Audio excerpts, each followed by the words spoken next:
So yun mga lodi, for today's video mga lodi ay papalambutin natin itong stock. Papalitan natin yung recoil spring. Itong binili ko dun sa nung gun show. Yun. Tapos kasi matigas to mga idol, stock pa to, matigas siya. Sabi lumalaban talaga siya. Tapos adjust natin mga idol yung mainspring dito kasi matigas din to mga idol. Yan. So trial and error to mga idol pag nag-adjust tayo ng sa mainspring. Kasi pag nasubrahan, kakaplos yan. Pag ginanyan mo, babalik yan, kakaplos yan. So subukan natin mga idol. Tapos ito ipapalit natin dito sa stock na recoil spring. Yun. Let's go mga idol.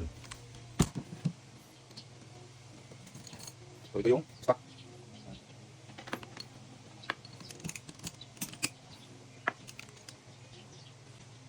So ito muna natin. Bubalitan muna natin to para matry lang error na natin. Gawasan ko pa to. Yung stock nya.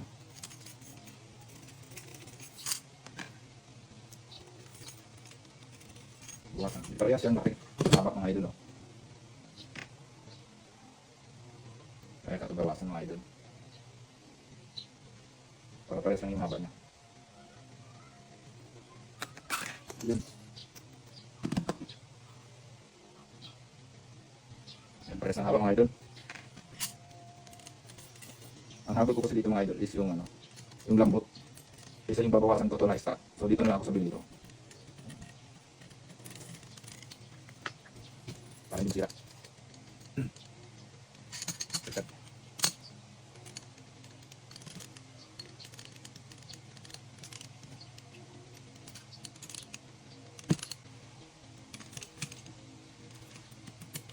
Lambot na. Yun. Base pad.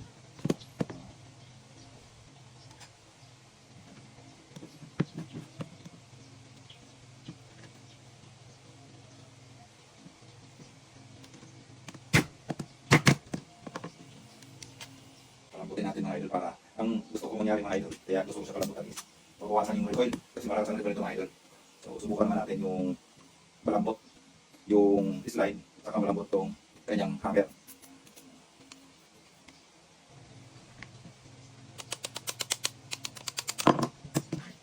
So kung hindi kasi natin adjust mga idol dito yung sa mainspring, hindi natin adjust matigas pa rin sa ikasa. Lalambutan siya pag inat mo to.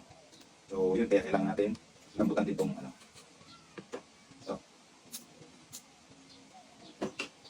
mainspring.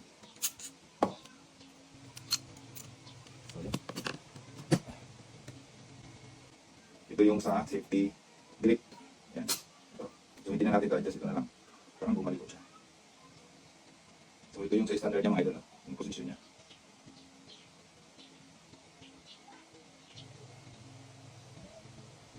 So gagawin natin, adjust natin to. Punta dito. Kunti. Kaya lang dito mga idol.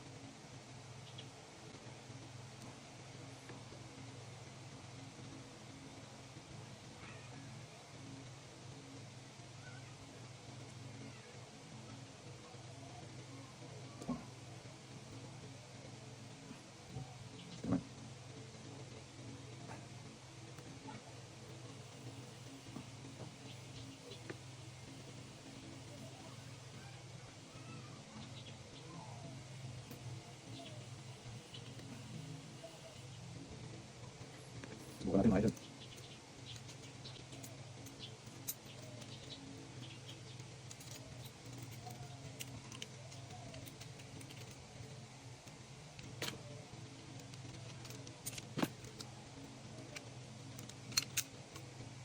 Dito sa ilalim mga idol to.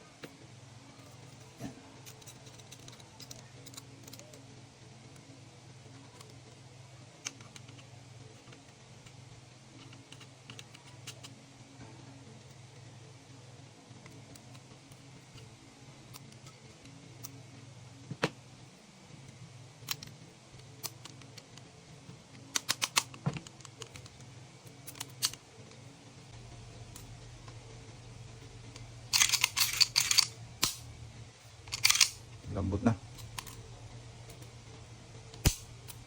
Yun. Yan yung sinasabi ko mga idol. Oh. Yan. Wala na yung isang dito. Dapat may half cock pa siya. Oh. Tire ang niluto mga idol pag nagganito kayo. Yan. Pag in-half cock mo siya, wala. Wala yung half cock niya. So ulit. Ulit o konti mga idol. Konti na lang.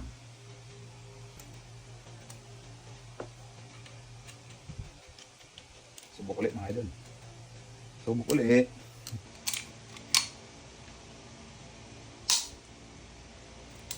Sobrang lambot niya ng mga lods. Wala. Tingnan niyo mga idol.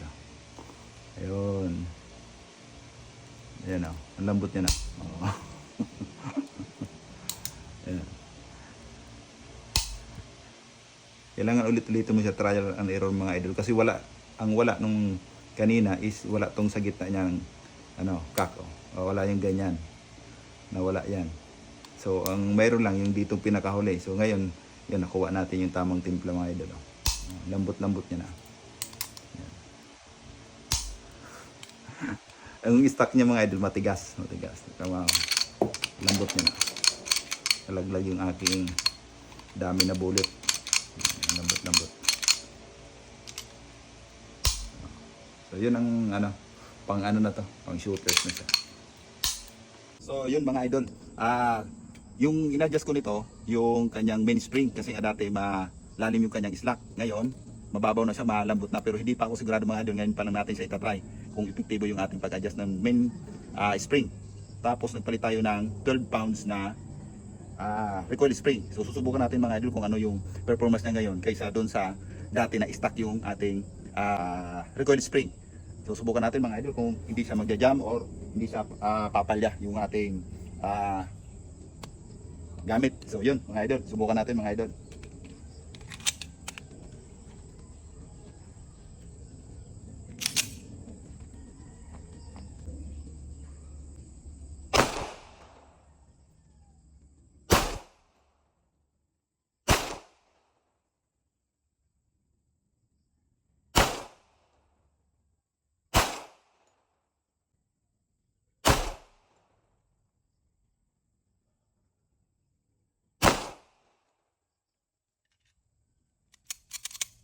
So yun mga idol, okay naman siya. Hindi naman tayo nag-jam, wala naman naging pagbabago sa kanyang performance. Ang pinagbago niya mga idol, sobrang lambot lang talaga ng aking paka-adjust nito. Pero okay naman sa ngayon, wala naman siyang palpak sa aking paka-adjust ng aking main spring. Kasi nga yung main spring nito mga idol, trial and error yung pag-adjust nito para lang mapalambot mo siya. Para makuha mo yung gusto mong clearance ng slack niya. So super lambot na to mga idol. So susubukan natin ulit mga idol.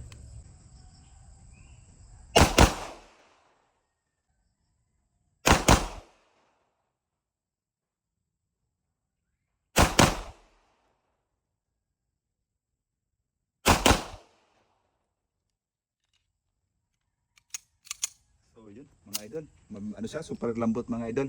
Di masyado ma-recoil. So maganda yung pag-adjust natin mga idol ng main spring niya. Pero yung tira ko lang medyo kalat-kalat. Labo ng ating seats mga idol.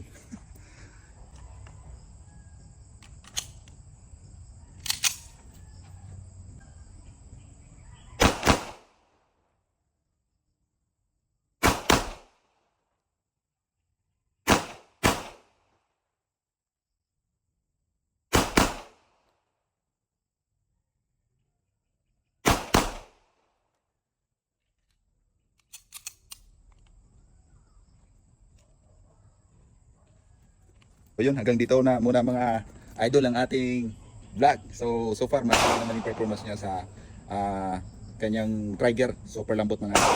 So ang asikas natin ito, yung adjust natin ito mga idol, yung sight. Dapat makuha natin yung sight niya, ma-adjust natin. So kailangan ulit ng i-range ulit. Kailangan ulit yung pambayad natin sa range susunod para maayos natin yung sight nito mga idol.